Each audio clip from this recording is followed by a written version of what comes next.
Hello students, good morning. कैसे हैं आप सभी लोग? आई होप इस समय में, जिस समय महामारी, ये कहें कि बीमारी चल रही है, आप सभी ठीक होंगे घर पे। एंड आप सबके जो पेरेंट्स हैं, घर में सभी लोग हैं, सब ठीक होंगे। इस बात के लिए मैं प्रे करता हूँ। ठीक है, तो स्टूडेंट्स, आप सभी का स्वागत है आपके अपने चैनल पे। इसका नाम है डायनेमिक फिजिक्स।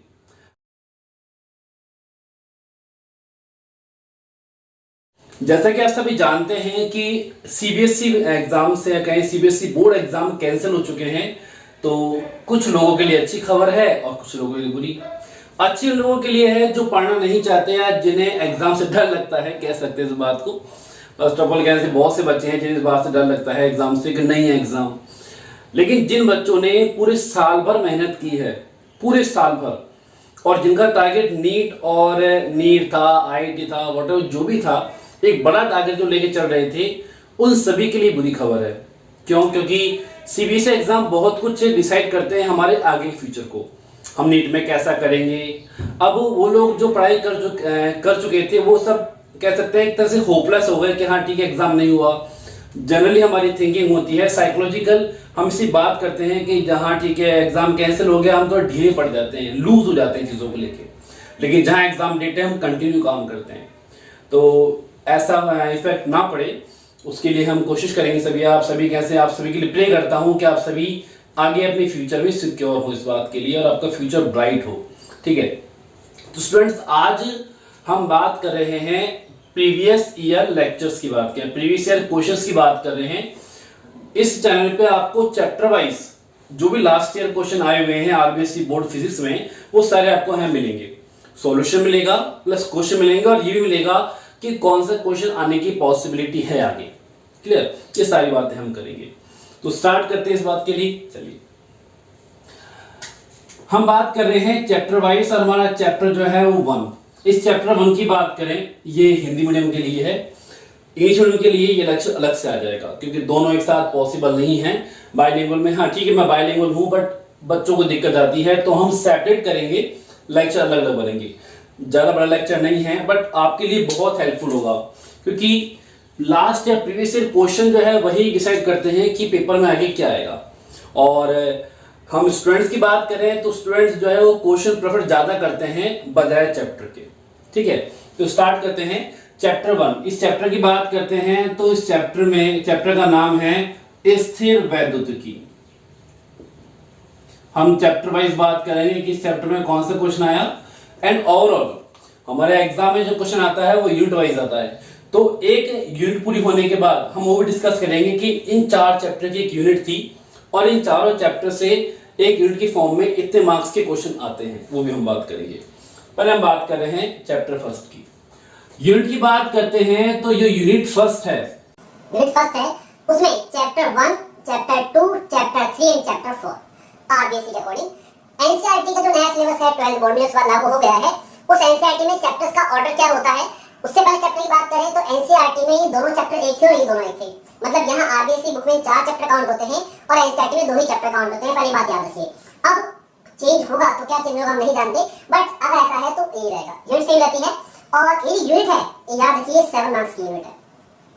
ये यूनिट जो है 7 मार्क्स की है। इस 7 मार्क्स के डिस्ट्रीब्यूशन की बात करें तो इससे 3 क्वेश्चन बनते हैं जनरल। एक क्वेश्चन आता है 4 मार्क्स का, एक क्वेश्चन आता है 2 मार्क्स का, और एक क्वेश्चन आता है 1 मार्क्स का। ठीक, 4 मार्क्स का, 2 मार्क्स का, 1 मार्क्स का।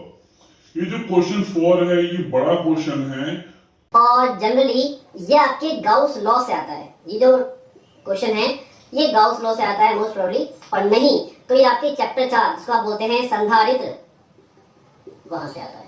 और कभी कभार ये क्वेश्चन 2-3 साल में आ जाता है विभव विभवांतर से। ठीक, क्या आएगा वो बताऊंगा मैं आपको। अभी की बात करें तो इस चैप्टर 1 में कोई क्वेश्चन बड़ा नहीं आता। इस चैप्टर से एक क्वेश्चन छोटा आता है। ठीक, एक क्वेश्चन 2 मार्क्स का है और एक क्वेश्चन 1 मार्क्स का है। इस चैप्टर से कोई बड़ा क्वेश्चन नहीं आता, या तो आएगा 1 मार्क्स का या हद से हद 2 मार्क्स का। पॉसिबिलिटी है कि 1 मार्क्स का आता है, क्योंकि और ही चैप्टर है और यूनिट के अकॉर्डिंग तो वो सारी बातें होती हैं। चलिए स्टार्ट करते हैं, आगे की बात करें।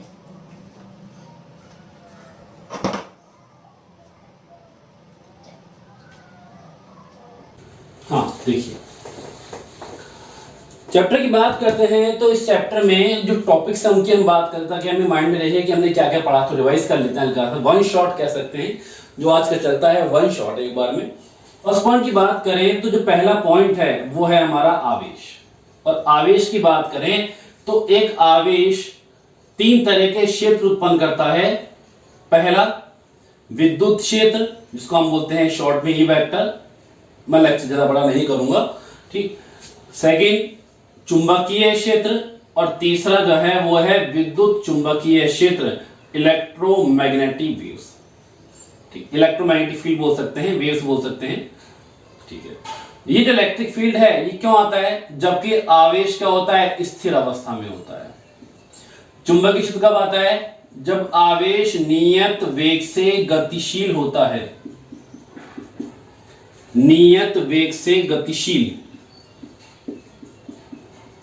नियत वेग से गतिशील।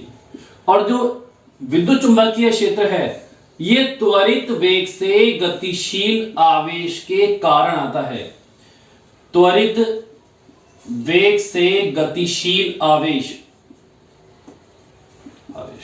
तो एक क्वेश्चन तो यहीं से बन जाता है। क्या बनता है क्वेश्चन? क्वेश्चन मैंने बताया कि आवेश क्या है, तो याद रखिए आवेश किसी पदार्थ का वह गुण है जिसके कारण वह आवेशित कण चुंबकीय अथवा विद्युत बल का अनुभव करता है। आवेश किसी पदार्थ या किसी वस्तु का वह गुण है जिसके कारण वह आवेश खुद पर या स्वयं पर विद्युत बल या चुंबकीय बल का अनुभव करता है। आप इसको और बोल सकते हैं क्या? आवेश किसी पदार्थ का वह गुण है जो विद्युत क्षेत्र या चुंबकीय क्षेत्र उत्पन्न करता है। जैसा एग्जांपल है कि न्यूट्रॉन है, अगर न्यूट्रॉन है तो न्यूट्रॉन होता है उदासीन, इसका मतलब है उदासीन है, अगर इस पर कोई आवेश नहीं है, आवेश नहीं है तो उसके चारों ओर कोई क्षेत्र नहीं होगा, इसका मतलब ना विद्युत क्षेत्र ना चुंबकीय क्षेत्र। और जो पहली परिभाषा है वो क्या है, अगर न्यूट्रॉन के पास इलेक्ट्रॉन आता है, अगर न्यूट्रॉन के पास इलेक्ट्रॉन आता है तो इन दोनों बीच में बल का मान क्या होगा, शून्य, मतलब कोई बल कार्य नहीं करेगा। बल बहुत तरह के होते हैं, गुरुत्वाकर्षण बल भी होता है, विद्युत बल भी होता है और चुंबकीय बल भी होता है, ठीक। तो ये दोनों स्थिर है तो कोई बल नहीं है। तो मैंने क्या कहा था, आवेश किसी पदार्थ का वह गुण है जिसके कारण वह विद्युत बल या चुंबकीय बल का अनुभव करता है। चलिए आगे की बात करते हैं। ये हो गया। इस आवेश के गुणों की बात करें तो पहला जो गुण है, इसका गुणों की बात करें तो जो पहला गुण है वो क्या है, आवेश एक अदिश राशि है, ठीक। क्यों है, हम पढ़ते हैं, अच्छा दिशा नहीं, इसमें कुछ राशियों में दिशा होते हुए भी अदिश होती हैं। क्यों? क्योंकि सदिशों के लिए एक परिभाषा है जो हम पढ़ते क्या है, यदि कोई भौतिक राशि में परिमाण दिशा हो साथ ही वह सदिश योग के त्रिभुज नियम का पालन करे तो ही वो सदिश होगी, नहीं सदिश नहीं होगी, ठीक है। दूसरा, इसको सामान्य बीजगणितीय नियम द्वारा जोड़ते हैं, सामान्य बीजगणितीय नियम द्वारा जोड़ते हैं, नियम द्वारा जोड़ते हैं। तीसरा, समान आवेशों में प्रतिकर्षण कार्य करता है जबकि असमान आवेशों में आकर्षण कार्य करता है, ठीक। ये हम जानते हैं, इलेक्ट्रॉन इलेक्ट्रॉन है तो प्रतिकर्षण होगा और इलेक्ट्रॉन प्रोटॉन है तो आकर्षण होगा। चौथा पॉइंट, आवेश एक निश्चल राशि है। सर निश्चल मतलब क्या है? निश्चल मतलब ये है कि या तो आवेश स्थिर होगा या गतिशील होगा। अब इलेक्ट्रॉन की बात लें, इलेक्ट्रॉन पर आवेश होता है 1.6 गुणा 10 की घात -19 कूलम। जनरली हम नेगेटिव लगाते हैं, नेगेटिव मतलब इलेक्ट्रॉन और पॉजिटिव मतलब प्रोटॉन, तो इसे हम बोलते हैं ई, जिसको आप बोलते हैं आवेश का क्वांटा। तो एक क्वेश्चन यहां से बनता है कि आवेश का क्वांटा किसे कहते हैं, या आवेश के क्वांटा का अर्थ क्या है? तो क्वांटा का मतलब होता है किसी कण पर आवेश का न्यूनतम मान। ये आप पढ़ते हैं, प्लांक में पढ़ते हैं, और हम बोलते हैं क्वांटा ऑफ एनर्जी, ऊर्जा का क्वांटा, फोटोन, इसकी बात है। तो ये होगी। तो निश्चल मतलब ये है कि आवेश चाहे गतिशील हो, मतलब इलेक्ट्रॉन चाहे स्थिर अवस्था में हो और चाहे गतिशील अवस्था में हो, दोनों ही अवस्थाओं में इसके मान में कोई परिवर्तन नहीं होता है, ठीक। मतलब स्थिर होगा तो भी आवेश कितना होगा और गतिशील होगा तभी कितना होगा, इतना। पांचवा पॉइंट, 5वें पॉइंट की बात करते हैं तो आवेश एक संरक्षित राशि है। संरक्षित मतलब है कि एक अभिक्रिया में कुल आवेश क्या रहता है, सदैव नियत रहता है। और जो 6 पॉइंट है जो बहुत काम का है, बहुत काम का है, इससे क्वेश्चन आ चुका है एक बार, और वो क्या होता है, आवेश का क्वांटीकरण। इसको हटाए तो हमें कोई काम करनी है। आवेश का क्वांटीकरण। अब सर ये क्या है, इसको बात कर रहे हैं क्वांटीकरण की, तो उसको बोलते हैं कि किन्हीं दो वस्तुओं में इलेक्ट्रॉनों का स्थानांतरण अगर होता है तो वो पूर्ण संख्या के रूप में होगा। किन्हीं दो वस्तुओं में अगर इलेक्ट्रॉन का स्थानांतरण होता है तो वो एक पूर्ण संख्या के रूप में होगा। मतलब अगर ये एक तत्व है या कोई पदार्थ है और ये इसे इलेक्ट्रॉन देता है तो या तो 1 देगा या 2 देगा या 3 या 4। मतलब मान लेते हैं कि इस पहली वस्तु से दूसरी वस्तु पर जाने वाले इलेक्ट्रॉनों की संख्या कितनी है? अगर एक इलेक्ट्रॉन पर आवेश E है और 1 गया तो 1E, 2 गया तो 2E, 3 गया तो 3E, तो इस पर कितना आवेश होगा, 2E, और इस पर 2E। सर ये क्या कह रहे हो, सही तो है। आप पढ़ते हैं कि जो देता है वो प्लस और जो लेता है वो माइनस। मतलब मान लेते हैं एग्जांपल कि n इलेक्ट्रॉन गए तो आवेश क्या हो जाएगा, Ne, और ये हो जाएगा Ne। चूंकि इसने दिया है तो प्लस और इसने लिया है तो माइनस, तो यहां से दोनों पर जो आवेश का बनता है उसको बोलते हैं, एक तो बोलते हैं प्लस Ne, एक माइनस Ne। तो ओवरऑल क्या बोलेंगे, ओवरऑल बोलेंगे Q बराबर प्लस माइनस Ne। ये आवेश के क्वांटीकरण का सूत्र है, यह आवेश के क्वांटीकरण का सूत्र है। ठीक है,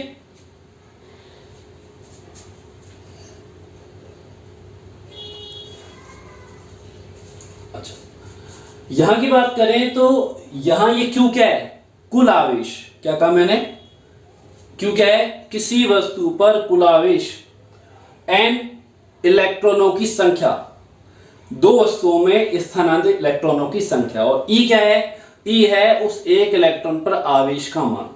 ठीक, अच्छा प्लस माइनस जब क्वेश्चन की बात करते हैं तो जब आपको ये बताना हो कि इलेक्ट्रॉन दिया है या लिया है, या ये बताना है कि इस पदार्थ ने इलेक्ट्रॉन लिया है और उसे दिया है, तो ही प्लस माइनस की बात करेंगे, नहीं तो बात नहीं करते।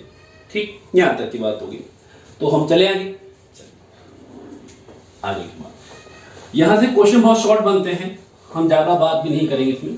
ठीक है, अच्छा एक बात याद रखिए काम की, क्या कि एक कूलाम आवेश में इलेक्ट्रॉनों की संख्या, एक कूलाम में इलेक्ट्रॉनों की जो संख्या होती है वो कितनी होती है, 6.25 गुणा 10 की घात 18। किसी वस्तु पर अगर एक कूलाम आवेश है तो कितने इलेक्ट्रॉन होंगे, 6.25 10 की घात 18 इलेक्ट्रॉन। पहली कहानी। दूसरी कहानी से बात करें, कण बहुत सारे हैं, इलेक्ट्रॉन भी है। जैसा कि मैं एक टेबल बनाऊं तो मैं कहूंगा ठीक है ये कण मान लेता हूं मैं कि ये कोई पार्टिकल है, इलेक्ट्रॉन हो सकता है, प्रोटॉन हो सकता है, न्यूट्रॉन हो सकता है, अल्फा हो सकता है। इन सब की अगर बात करें तो अगर हमें न्यूमेरिकल्स करने हैं, क्या न्यूमेरिकल्स करने हैं, जो हमारे लिए बहुत बड़ा एक जंजाल है, जिससे हमें चाहिए तलाक, उसके लिए हमें ये याद होना चाहिए। मतलब अगर बस चले तो हम बोलते हैं न्यूमेरिकल्स को तलाक, ऐसा नहीं बोल सकते ना, हम चाहें तो भी नहीं छोड़ सकते, ये मजबूरी है हमारी। ठीक है, आवेश की बात करें तो इलेक्ट्रॉन का आवेश कितना होता है, -1.6 10 की घात -19 कूलाम, थोड़ी स्पीड बढ़ा रहा हूं मैं, प्लस 1.6 गुणा 10 की घात -19 कूलाम। न्यूट्रॉन पे होता है 0 कूलाम, और अल्फा पे जो आवेश होता है वो होता है प्रोटॉन का दूना। ठीक है, द्रव्यमान की बात करें, इसका होता है 9.1 गुणा 10 की घात -31 किलोग्राम। इसका होता है 1.6726 10 की घात -27 किलोग्राम। इसका 1.6749 10 की घात -27 किलोग्राम। और इसका होता है प्रोटॉन का 4 गुना, तो 4 गुना 1.6726 गुणा 10 की घात -27 किलोग्राम। तो ये हमें 4 याद होने चाहिए, जो हमारे लिए बहुत काम के हैं। ठीक है, आप देखिए एक बार फिर चलते हैं।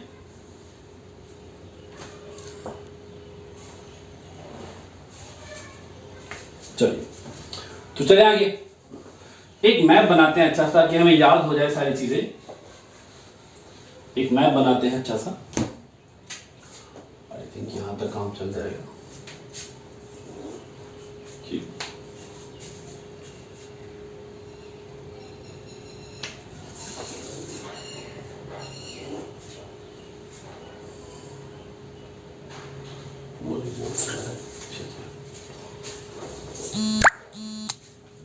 चलिए एक मैप बनाते हैं इस चैप्टर के लिए। चैप्टर की बात करते हैं तो चैप्टर में हम पढ़ते हैं आवेश।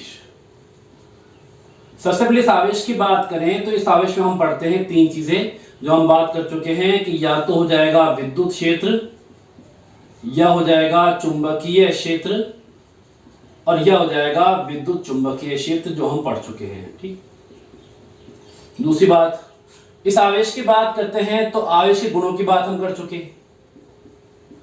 इसकी कुल मिला के 6 गुण हैं जो प्रॉपर्टी हम बात कर चुके। ठीक है, इसके अलावा हम बात करें यहीं पे इस चैप्टर में, तो इस चैप्टर में एक और टॉपिक आता है, वो आता है कूलाम का नियम, या सॉरी किसी वस्तु पर आवेश उत्पन्न करने की विधियां। आवेश उत्पन्न करने की विधि, आवेश उत्पन्न करने की विधि, और ये तीन विधियां हैं। पहली, जो पहली विधि है वो है घर्षण, मतलब घर्षण द्वारा हम वस्तुओं को आवेशित कर सकते हैं। दूसरी क्या है? दूसरी है चालन, चालन द्वारा हम वस्तुओं को आवेशित कर सकते हैं। और तीसरी यहां पे है आपके पास प्रेरण, इस विधि से भी हम वस्तुओं को आवेशित कर सकते हैं।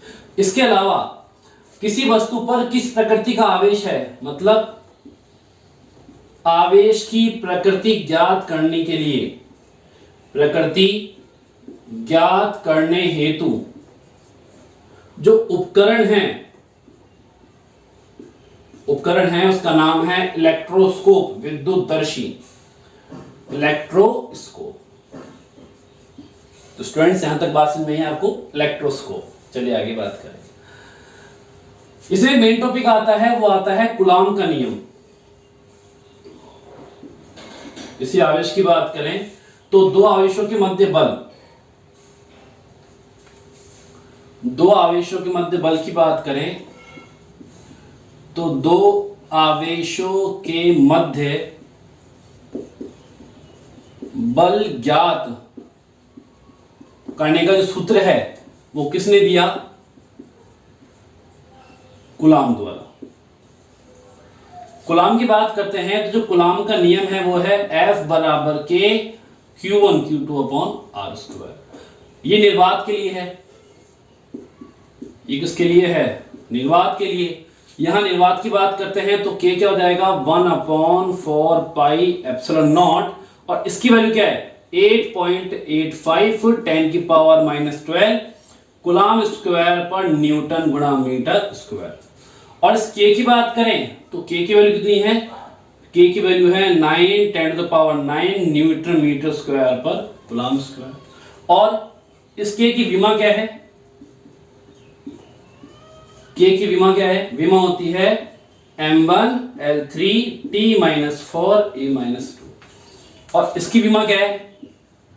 इसके मात्रक की बात करें तो मात्रक है कूलाम स्क्वायर पर न्यूटन गुणा मीटर स्क्वायर।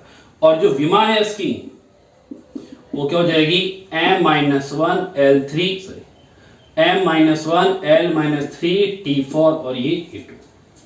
ठीक, अच्छा और बात करें आगे इसमें। इसके अलावा इस K की ही बात करते हैं ना, तो K का जो ये मान है ना, ये SI में है, ये मान का सिस्टम है SI में। K बराबर 1 भी होता है, लेकिन किस में होता है? ये CGS मात्रक पद्धति में, जब 11th में पढ़ते हैं MKS, CGS एंड FPS। ठीक, ये हमारा काम हो गया। इसके बाद हमारा जो टॉपिक आता है वो आता है इसी आवेश में, एक आता है परीक्षण आवेश। और सर परीक्षण आवेश क्या है? परीक्षण आवेश वह आवेश है जिस पर विद्युत क्षेत्र ना के बराबर होता है। विद्युत क्षेत्र ना के बराबर होता है, मतलब बहुत बहुत बहुत कम होता है, और सिंबल इसका, वो सिंबल क्या होता है? Q0। चलिए इसके बाद इसके बाद हम पढ़ते हैं विद्युत क्षेत्र की तीव्रता। विद्युत क्षेत्र की तीव्रता, और तीव्रता की बात करते हैं तो इस तीव्रता को हम लिखते हैं ई वेक्टर से। याद रखिएगा ये ई वेक्टर एक सदिश राशि है, सदिश राशि है। दूसरी बात, इसका मात्रक होता है न्यूटन बटा कूलम। तीसरी बात, अगर सदिश है तो दिशा कहां होती है? दिशा की बात करते हैं तो दिशा होती है, प्लस आवेश है तो बाहर की ओर, और माइनस क्यू आवेश है तो कहां पे होगी? अंदर की ओर। ये सारा हमारा काम हो गया। चलिए इसको देखिए, फिर चलते हैं आगे। आगे बात करते हैं।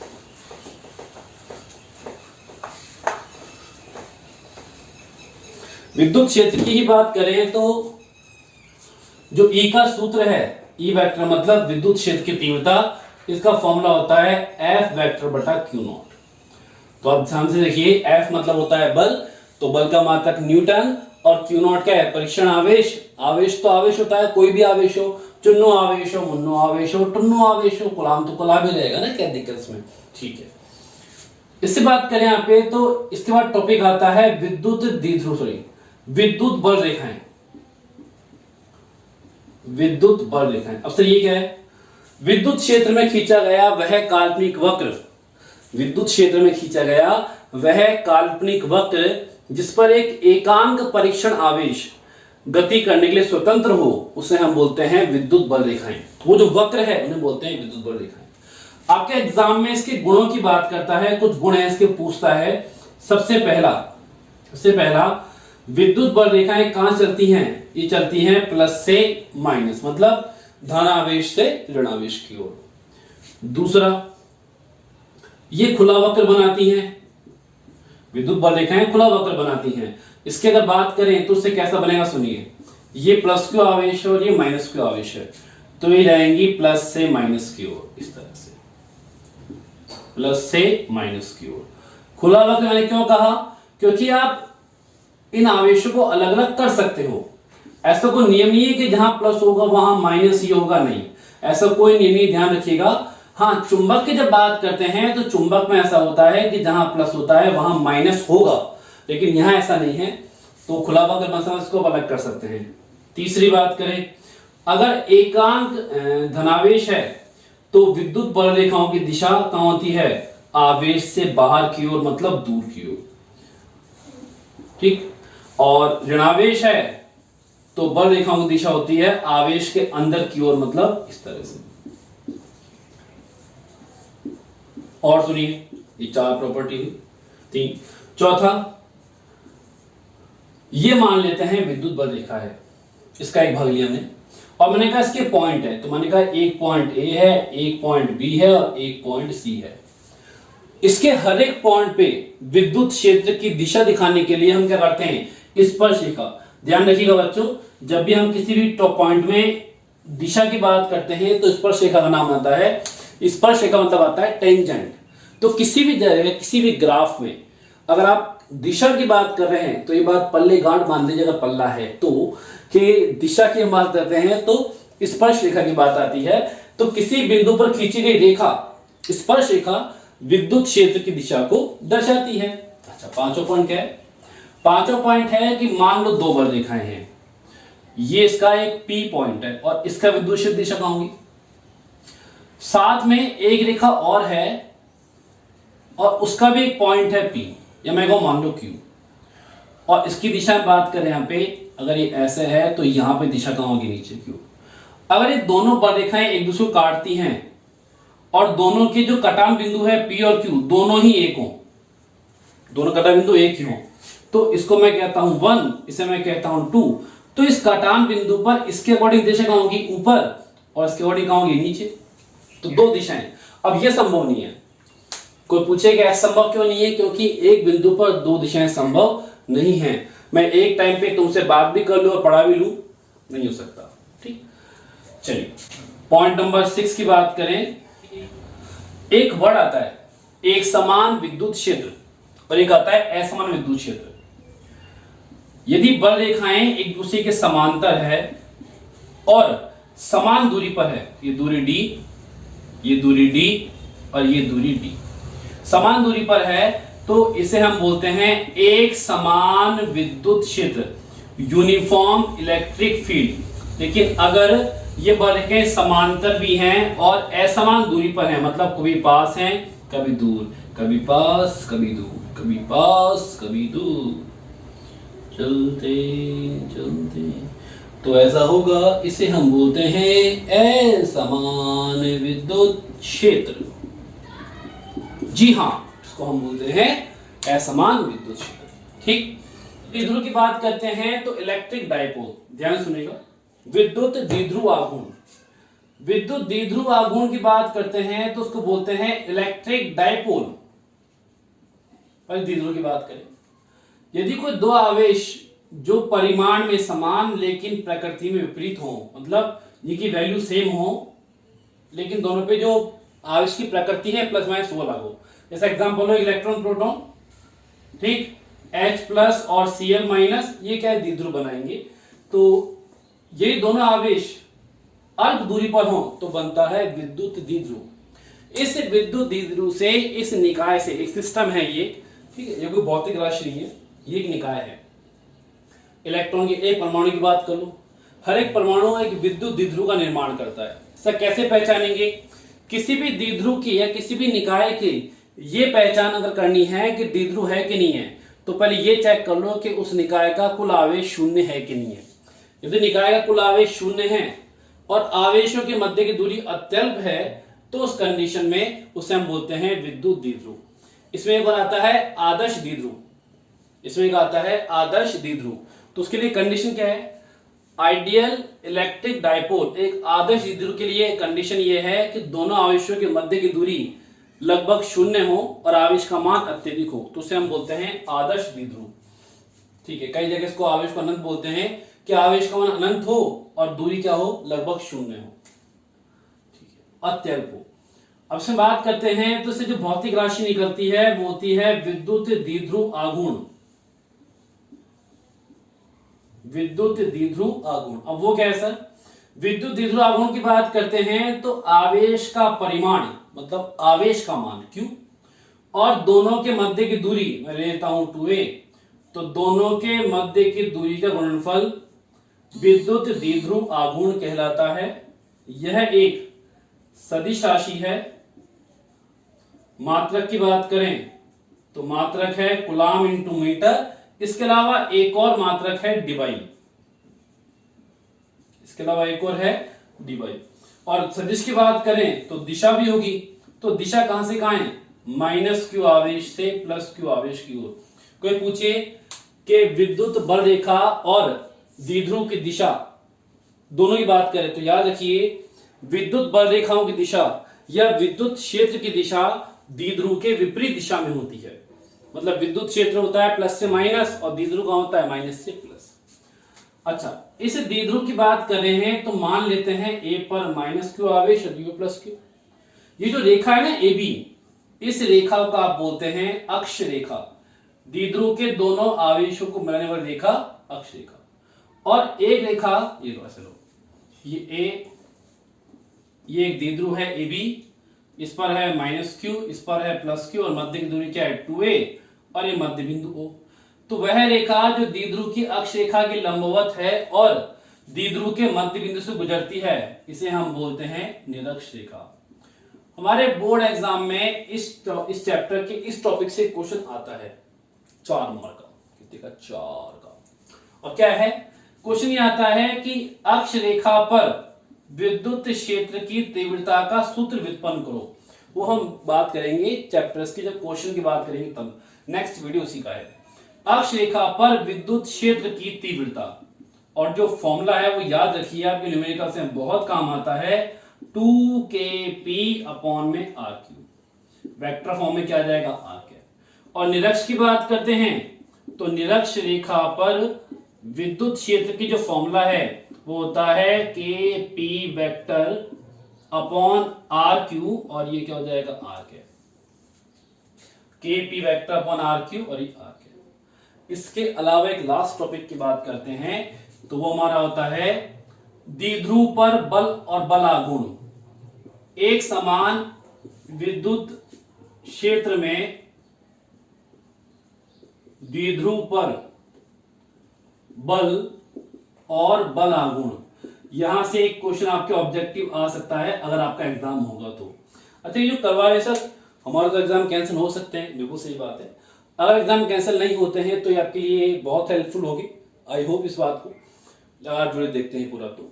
और अगर एग्जाम ये नहीं होते हैं आपके तो कोई बात नहीं, जो नेक्स्ट बच्चे आएंगे उनके लिए है। तो मेरा जो टारगेट है दोनों के लिए ही है। इस बार एग्जाम होते हैं तो बहुत अच्छी बात है, बहुत खुशी की बात है, और नहीं होते हैं तो आपके लिए खुशी की बात है। और अगर एग्जाम नहीं होते हैं तो ये आपके नेक्स्ट बच्चों के काम आएंगे जो मेरे क्लास स्टूडेंट्स सभी के लिए।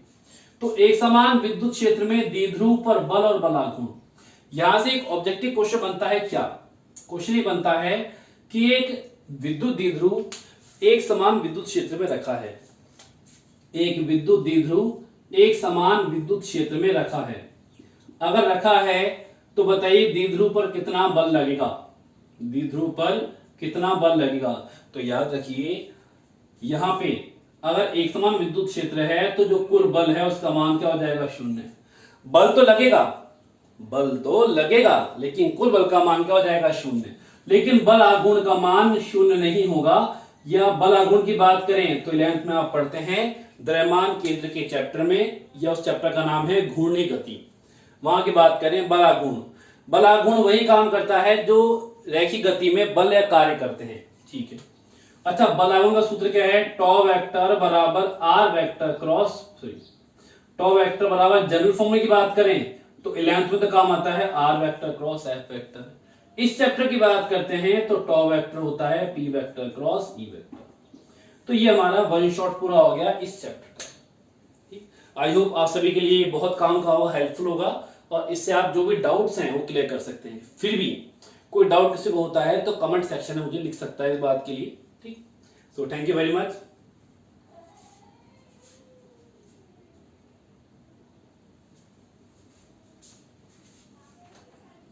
E बराबर के क्यू प्लस क्यू है ना, तो प्लस। अच्छा, इसमें एक बात याद रखिएगा, जब भी फॉर्मूला काम करेगा ना आपका तो यहाँ पे बहुत गलती करते हैं बच्चे। क्या गलती करें, सुनना। आप जिस आवेश की बात कर रहे हैं उस आवेश को पकड़ लो, और जिस बिंदु पर मान निकालना चाहते हो, फिर सुनिए मैंने क्या कहा, जब भी ये फॉर्मूला काम आता है तो हम लेते हैं E बराबर के क्यू बटा आर स्क्वायर। बिल्कुल सही, कोई गलत नहीं है। लेकिन जब भी हमें काम करते हैं तो बच्चे गलती करते हैं। और क्या गलती करते हैं, सुनिए। आप जब भी ये बात करें तो जिस आवेश की बात कर रहे हैं, क्योंकि प्लस माइनस दोनों हैं, तो प्लस आवेश की बात कर रहे हैं तो प्लस को पकड़ लो, जिस बिंदु पर मान निकालना है उसको पकड़ लो, और दोनों के मध्य की दूरी है वो इसमें काम आएगी। तो आप प्लस की बात कर रहे हैं तो E1 क्या आ जाएगा, प्लस के क्यू, और ये प्लस क्यू आवेश कहां पर है, बी पर। कहां मान निकाल रहे हैं, पी पर, तो क्या आएगा, b p square. Vector form में है तो आर कैप, वेक्टर की आवश्यकता नहीं है अभी। ऐसे ही माइनस क्यू आवेश के कारण विद्युत क्षेत्र, तो E2 बराबर माइनस के क्यू। अब ध्यान देना बहुत। हम बात करें माइनस क्यू के लिए, ये माइनस क्यू कहां पर है, E पर, और मुझे मान कहां निकालना है, P पर। तो दूरी कौन सी काम आएगी, AP काम आएगी, नहीं आएगी। बस दोनों को जोड़ दो। क्या है, कुल विद्युत क्षेत्र P पर कुल विद्युत क्षेत्र की तीव्रता E बराबर E1 प्लस E2। तो E प्लस के क्यू बटा BP square plus minus K Q बटा AP square, plus minus minus, आई वो समझ। अच्छा, के क्यू, ये BP कितना है, ध्यान दो, R माइनस A, तो यहां लिखूंगा मैं R माइनस A का होल स्क्वायर, और यहां माइनस के क्यू बटा R प्लस A का होल स्क्वायर। कॉमन क्या आएगा, के क्यू, तो 1 बटा R माइनस A का स्क्वायर माइनस 1 बटा R प्लस A का स्क्वायर। इसको सॉल्व करते हैं तो फॉर्मूला आता है 2kp बटा में RQ, और वेक्टर फॉर्म में क्या जाएगा यहाँ पे, RQ। ठीक है बच्चों, तो हम चैप्टर 1 के प्रीवियस ईयर के सारे क्वेश्चन कर चुके हैं। ठीक है, वन शॉट में कुछ क्वेश्चन है, वहां देखिएगा आप सभी के लिए हेल्पफुल होगा। और आई होप मैं सभी के लिए प्रार्थना करता हूँ कि ये बोर्ड एग्जाम हो, ठीक है। वैसे कुछ पता नहीं क्या होगा, मोस्ट ऑफ चांस है कि एग्जाम कैंसिल होगा, क्योंकि स्टेट गवर्नमेंट जो है वो सेंट्रल गवर्नमेंट के बेस पे काम करती है, ठीक है। तो हो सकता है जो लोग ये प्रार्थना कर रहे हैं कि एग्जाम कैंसिल हो जाए, मैं उनके लिए प्रे करूंगा, और जो लोग पढ़ाई कर रहे हैं मैं उनके लिए प्रे करूंगा, क्योंकि वो डिजर्व करते हैं चीज़ों के लिए, तो उनका चीज़ें हो अच्छी, ठीक है। तो हम ये सारे क्वेश्चन कर चुके हैं, ठीक है। आप देखिएगा ध्यान से, कोई प्रॉब्लम हो, डाउट हो तो मुझे कमेंट सेक्शन में बताइए, ठीक है। Thank you very much.